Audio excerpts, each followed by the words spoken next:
Team जा कहे सुरता वहां चारों ओर लखाव, शब्द गुरु वहां प्रगट होवे उसते ब्या करवावे।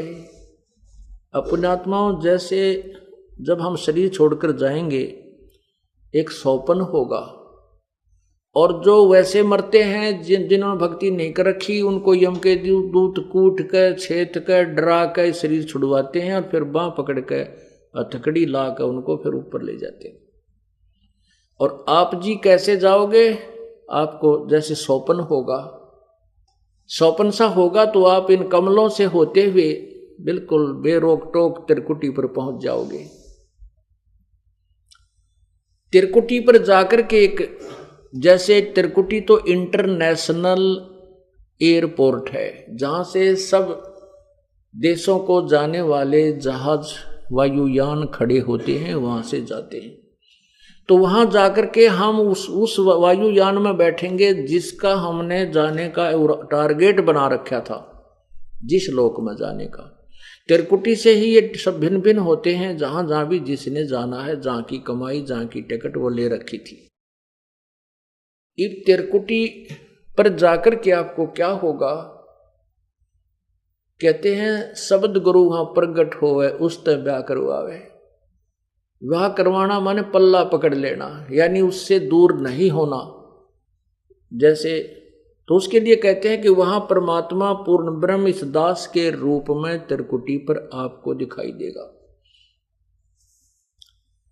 और पुण्यात्मा, जैसा ही आपकी श्रद्धा भाव बनती जा रही है अपने गुरुदेव में, तो ये भाव आपका न्यू का न्यू बना रहेगा। और वहां जहां भी आपको दिखाई देगी गुरु जी वो बैठे, आप 100 काम छोड़कर से जरूरी कार्य भी उसको भी त्याग कर भागे जाओगे गुरु जी के पास। गुरु जी कैसे खड़े हैं यहाँ पर? तो कहते हैं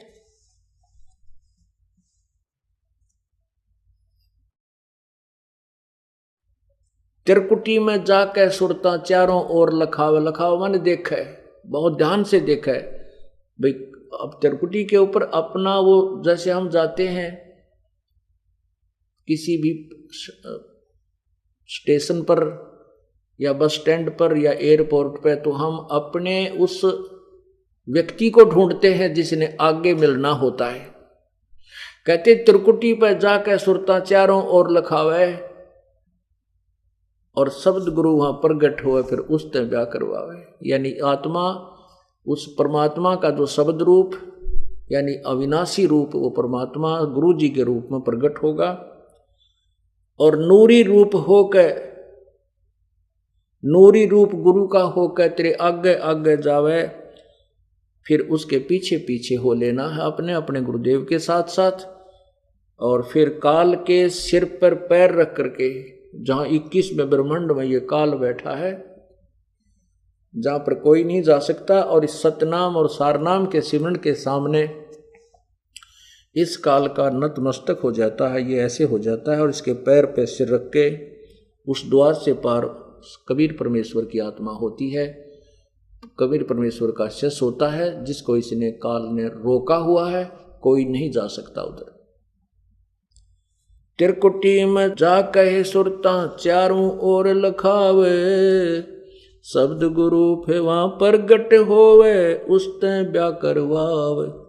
नूरी रूप गुरु का होके तेरे आगे आगे जावे, सतलोक में सेज बिछी तेरे चौकस लाड लडावे। यानी हमें पूर्ण सुख, सभी प्यार परमात्मा का सतलोक में जाकर ही मिलेगा। जन्म मरण मिट जावे है सुरता वो आनंद काया तेरी, सच कहूं ना झूठ रती बुरी बात मान ले मेरी।